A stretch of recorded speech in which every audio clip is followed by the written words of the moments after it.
মধ্যপ্রাচ্যে Israel Hamas সংঘাতের আঁচ এবার ছড়িয়ে পড়ছে লোহিত সাগরের নীল জলরাশিতে। ইয়েমেনের শক্তিশালী বিদ্রোহী গোষ্ঠীর সরাসরি হস্তক্ষেপে নতুন করে উত্তপ্ত হয়ে উঠেছে আন্তর্জাতিক রাজনীতি। বিশ্ব বাণিজ্যের লাইফলাইন বলে পরিচিত এই রুট কি তবে এবার চিরতরে বন্ধের মুখে? ঘটনা শুরু হয়েছিল 2023 সালের নভেম্বরে ফিলিস্তিনিদের প্রতি সংহতি জানিয়ে লোহিত সাগরে একের পর এক বাণিজ্যিক জাহাজে ড্রোন এবং মিসাইল হামলা শুরু করে ইয়েমেনি বিদ্রোহীরা। তাদের দাবি স্পষ্ট, গাজায় ইসরায়েলি আগ্রাসন বন্ধ না হলে এই হামলা চলতেই থাকবে। লোহিত সাগরের শান্ত জল এখন যেন এক আগ্নেয়গিরি, যা যে কোনো মুহূর্তে বড় কোনো বিস্ফোরণের অপেক্ষায়। অনেকেরই মনে প্রশ্ন জাগতে পারে, কারা এই অদম্য বিদ্রোহী গোষ্ঠী? মূলত ইয়েমেনের শিয়া মুসলিম সম্প্রদায়ের জাইদি উপদলের এই প্রধান এবং ধর্মীয় দলটি 2014 সাল থেকে ইয়েমেনের উত্তর পশ্চিম অংশ নিয়ন্ত্রণ করছে।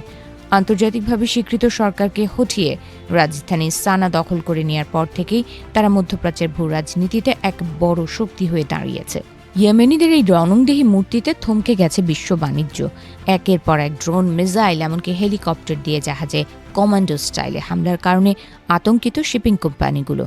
লোহিত সাগর এড়িয়ে তারা এখন মাইলের পর মাইল ঘুরে আফ্রিকার কেপ অফ গুড হোপ দিয়ে যাতায়াত করছে। এর ফলে পরিবহন খরচ বাড়ছে আকাশচুম্বী, যার প্রভাব পড়ছে আমাদের পকেটেও।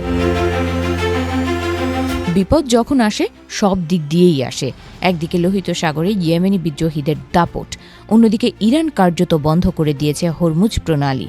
তেলের ট্যাঙ্কারগুলোর ওপর একের পর এক হামলার ঘটনায় জ্বালানি তেলের বিশ্ববাজারে অস্থিরতা তৈরি হয়েছে।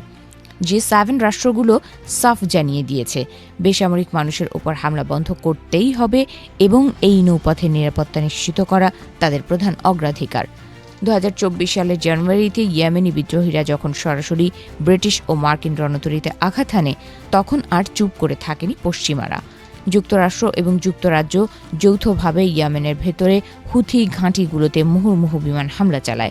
ব্রিটিশ রয়্যাল নেভির ধ্বংসকারী জাহাজ এখন লোহিত সাগরে পাহারায় মোতায়েন। কিন্তু তাতে কি দমানো যাচ্ছে বিদ্রোহীদেরকে? এই চরম অস্থিরতার মাঝে বিশ্ব রাজনীতিতে যোগ হয়েছে নতুন এক মাত্রা। লোহিত সাগরের উত্তেজনার মধ্যেই সৌদি আরবের সাথে বিমান প্রতিরক্ষা চুক্তি স্বাক্ষর করেছে ইউক্রেন। যুদ্ধের অভিজ্ঞতায় সমৃদ্ধ কিয়েভ এবার তাদের অত্যাধুনিক ড্রোন প্রযুক্তি সরবরাহ করতে চাইছে রিয়াদকে। মধ্যপ্রাচ্যের এই সংকটে ইউক্রেনের এই প্রবেশ নতুন করে মেরুকরণ ঘটাবে কিনা তা নিয়ে শুরু হয়েছে চুলচেরা বিশ্লেষণ। বিশেষজ্ঞরা বলছেন, ইয়েমেনি বিদ্রোহীদের এই সরাসরি অংশগ্রহণ সংঘাতকে ইয়েমেনের সীমানা ছাড়িয়ে বহু দূর নিয়ে যেতে পারে। তাদের হাতে এমন সব ক্ষেপণাস্ত্র আছে যা আরব উপদ্বীপের যে কোনো লক্ষ্যে আঘাত আনতে সক্ষম।